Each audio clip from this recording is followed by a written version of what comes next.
بسم اللہ الرحمن الرحیم۔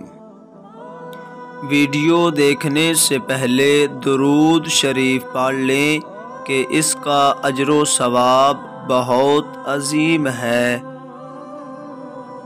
اگر علماء اکرام اولیاء اللہ نہیں تو پھر دنیا آخرت میں کوئی ولی اللہ نہیں۔ جو وقت سے پہلے بڑا بننے کا خواہش مند ہوتا ہے وہ بالآخر ذلیل ہو جاتا ہے۔ جسے اس کا علم حرام چیزوں سے نہ روکے وہ خسارے میں ہے۔ مجھے ان لوگوں پر بہت حیرانی ہوتی ہے جو دین کے متعلق محض اندازے سے بات کرتے ہیں۔ جو شخص علم کا ذوق نہیں رکھتا اس کے آگے علمی گفتگو کرنی اس کو اذیت دے۔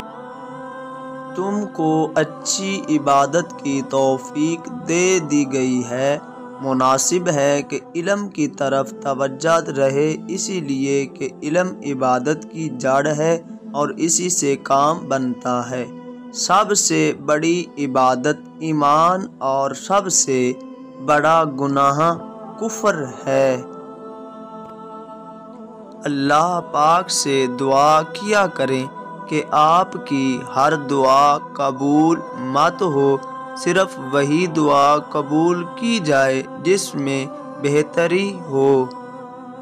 دین کی اصل عقل، عقل کی اصل علم اور علم کی اصل صبر ہے، لہٰذا صبر کا دامن ہاتھ سے کبھی نہ چھوڑو۔ بعض اوقات اللہ کا بندے کی درخواست کو قبول نہ کرنا بندے پر شفقت کی وجہ سے ہوتا ہے۔ اللہ تعالیٰ نے اشیاء کی حقیقت کا علم تم سے چھپا لیا ہے، اس لیے کہ کوئی چیز تمہیں اچھی لگے یا نہ لگے اس کے خلاف نہ کہو۔ نماز بندوں کے لیے خدا کی امانت ہے، پس بندوں کو چاہیے کہ اس کا حق ادا کریں کہ اس میں کوئی خیانت نہ پیدا ہو۔ نماز ایک راز ہے جو بندہ اپنے پروردگار سے کہتا ہے۔ جو بھوکے کو کھانا کھلاتا ہے اللہ تعالیٰ قیامت کے دن اس کے اور جہنم کے درمیان 7 پردے حائل کر دے گا۔ اس سے بڑھ کر کوئی گناہ کبیرہ نہیں کہ مسلمان بھائی کو بلا وجہ ستایا جائے، اس سے خدا و رسول دونوں ناراض ہوتے ہیں۔ کون سی چیز ہے جو اللہ تعالیٰ کی قدرت میں نہیں ہے؟ مرد کو چاہیے کہ احکام الہی بجا لانے میں کمی نہ کرے، پھر جو کچھ چاہے گا مل جائے گا۔ قبرستان میں جان بوجھ کر کھانا یا پانی پینا گناہ کبیرہ ہے، جو ایسا کرے وہ ملعون اور منافق ہے، کیونکہ قبرستان عبرت کی جگہ ہے نہ کہ جائے حرص و ہوا۔ جس نے جھوٹی قسم کھائی گویا اس نے اپنے خاندان کو ویران کر دیا، اس گھر سے برکت اٹھا لی جاتی ہے۔ گناہ تم کو اتنا نقصان نہیں پہنچا سکتا جتنا مسلمان بھائی کو ذلیل و رسوا کرنا۔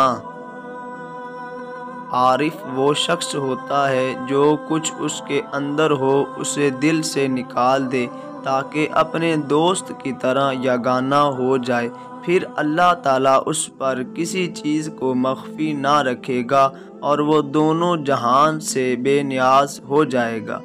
اگر قیامت کے دن کوئی چیز جنت میں لے جائے گی تو وہ زہد ہے نہ کہ علم۔ جو شخص عشق الہی کی راہ میں قدم رکھتا ہے اس کا نام و نشان نہیں ملتا۔ اہل عرفان یاد الہی کے علاوہ کوئی اور بات اپنی زبان سے نہیں نکالتے اور اللہ کے خیال کے سوا دل میں کسی دوسرے کا خیال نہیں لاتے۔ اگر کسی شخص میں 3 خصلتیں پائی جائیں تو سمجھ لو کہ اللہ تعالیٰ اسے دوست رکھتا ہے۔ 1 سخاوت، 2 شفقت، تیسرا تواضع۔ عاجزی سخاوت دریا جیسی، شفقت آفتاب کی طرح اور تواضع زمین کی مانند۔ نیکوں کی صحبت نیک کام سے بہتر ہے اور بروں کی صحبت برے کام سے بری ہے۔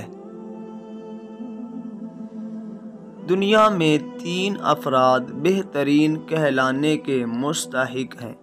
1 عالم جو اپنے علم سے بات کہے، 2 جو لالچ نہ رکھے، 3 وہ عارف جو ہمیشہ دوست کی تعریف و توصیف کرتا رہے۔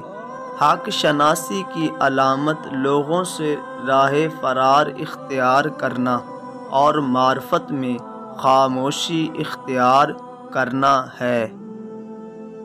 عارف سورج کی طرح ہوتا ہے جو سارے جہاں کو روشنی بخشتا ہے، جس کی روشنی سے کوئی چیز خالی نہیں رہتی۔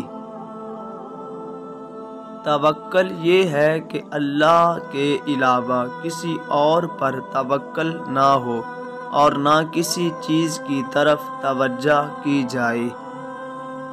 جب عورت اپنی جگہ سے اٹھے تو تم اس کی جگہ پر اس وقت تک نہ بیٹھو جب تک وہ جگہ ٹھنڈی نہ ہو جائے۔